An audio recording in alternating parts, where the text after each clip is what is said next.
Assalamualaikum warahmatullahi wabarakatuh. Perkenalkan, nama saya Sinsin Hasina Nasibah, peserta Latsar CPNS 2021 PPSDM Regional Bandung, gelombang 9 angkatan 21 dari Kabupaten Garut. Pada kesempatan kali ini, saya akan memaparkan sintesa agenda 3 dan personal branding. Agenda 3 terdiri dari 3 materi. Yang pertama ada manajemen ASN, yang kedua pelayanan publik, dan yang ketiga WOG yaitu Wall of Government. Baiklah, kita mulai materi yang pertama yaitu manajemen ASN. Pengertian dari manajemen ASN adalah pengelolaan ASN untuk menghasilkan pegawai ASN yang profesional, memiliki nilai dasar etika profesi, bebas dari intervensi politik, bersih dari praktek korupsi, kolusi, dan nepotisme. Kemudian setelah pengertian, kita lihat ada 2 jenis ASN. Yang pertama ada pegawai negeri sipil dan yang kedua ada PPPK. Yang pertama, PNS atau pegawai negeri sipil merupakan warga negara Indonesia yang memenuhi syarat tertentu, diangkat sebagai pegawai ASN secara tetap oleh pejabat pembina kepegawaian untuk menduduki jabatan pemerintahan, memiliki nomor induk pegawai secara nasional. Sedangkan PPPK atau pegawai pemerintah dengan perjanjian kerja adalah warga negara Indonesia yang memenuhi syarat tertentu yang diangkat oleh pejabat pembina kepegawaian berdasarkan perjanjian kerja sesuai dengan kebutuhan instansi pemerintah untuk jangka waktu tertentu dalam rangka melaksanakan tugas pemerintahan. Untuk mendapatkan profil pegawai yang produktif, efektif, dan efisien, diperlukan sebuah sistem pengelolaan sumber daya manusia yang mampu memberikan jaminan keamanan dan kenyamanan bagi individu yang bekerja di dalamnya. Sistem merit menjadi pilihan bagi berbagai organisasi untuk mengelola sumber daya manusia.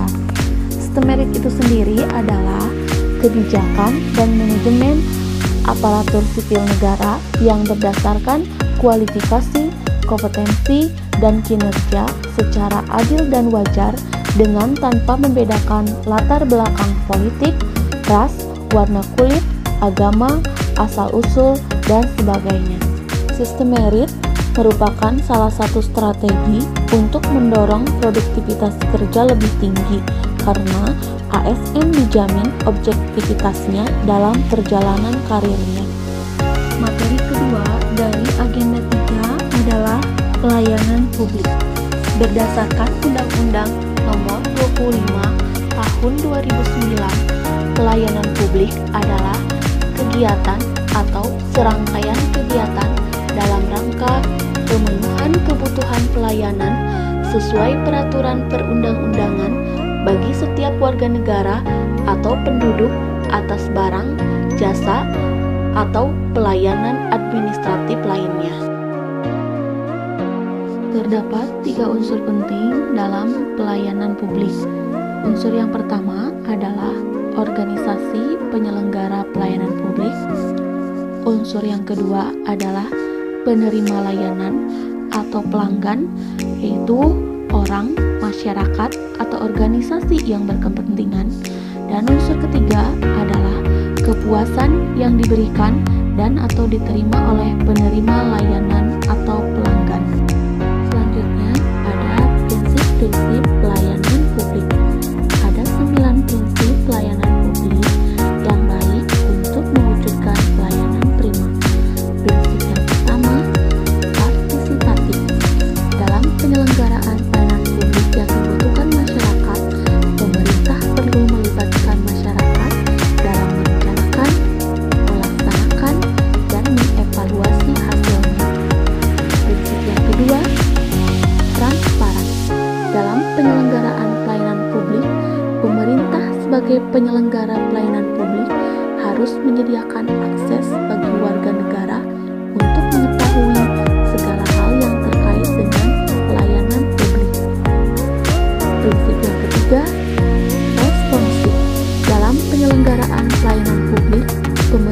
wajib mendengar dan memenuhi tuntutan kebutuhan warga negaranya. Prinsip yang keempat, tidak diskriminatif. Pelayanan publik yang diselenggarakan oleh pemerintah tidak boleh dibedakan antara satu warga negara dengan warga negara yang lain atas dasar perbedaan identitas warga negara. Prinsip yang kelima, mudah dan murah. Mudah artinya berbagai persyaratan yang dibutuhkan tersebut masuk akal dan mudah untuk dipenuhi. Murah dalam arti biaya yang dibutuhkan oleh masyarakat untuk mendapatkan layanan tersebut terjangkau oleh seluruh warga negara. Prinsip yang keenam, efektif dan efisien. Penyelenggaraan pelayanan publik harus mampu mewujudkan tujuan-tujuan yang hendak dicapainya dan cara mewujudkan tujuan tersebut. Prinsip yang ketujuh, aksesibel.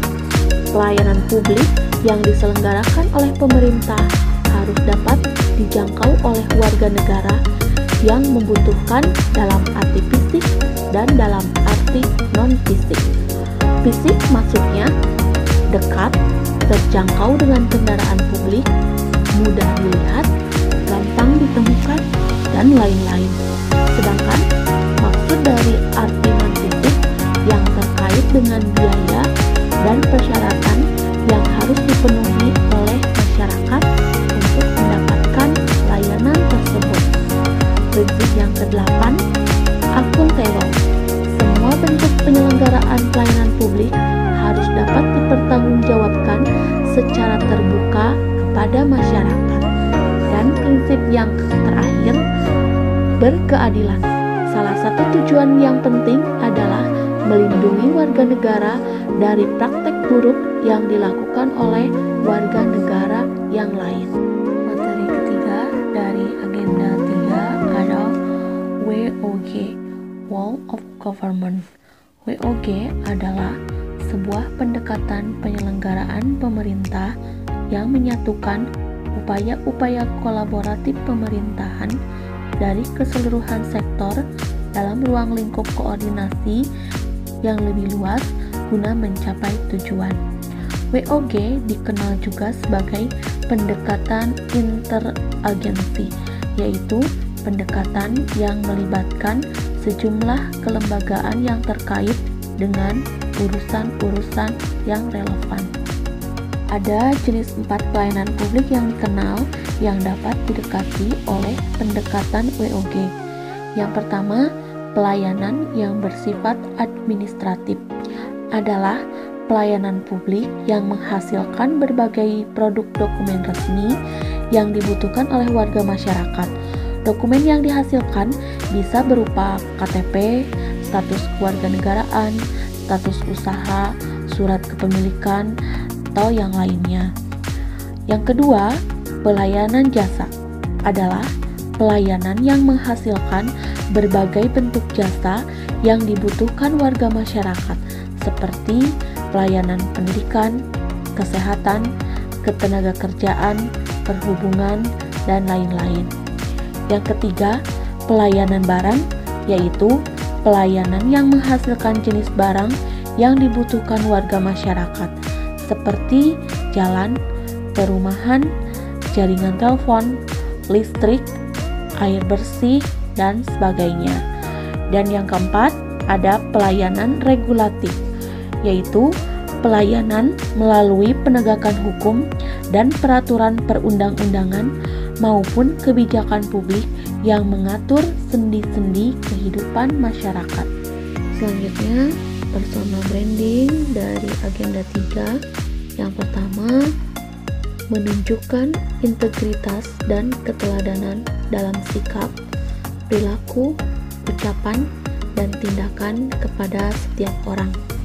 Yang kedua, melaksanakan tugas kedinasan dengan penuh pengabdian, kejujuran, kesadaran, dan tanggung jawab. Yang ketiga, menunjukkan penampilan yang rapih dan ramah. Yang keempat, memberikan senyum ketika memberikan pelayanan dan melakukan pelayanan dengan cepat. Yang kelima, memberikan pelayanan publik yang profesional, dan yang keenam, mempererat persatuan dan kesatuan Negara Kesatuan Republik Indonesia. Demikian pemaparan dari saya mengenai sintesa agenda 3 dan persona branding. Semoga bermanfaat untuk kita semuanya. Sekian dan terima kasih. Wassalamualaikum warahmatullahi wabarakatuh.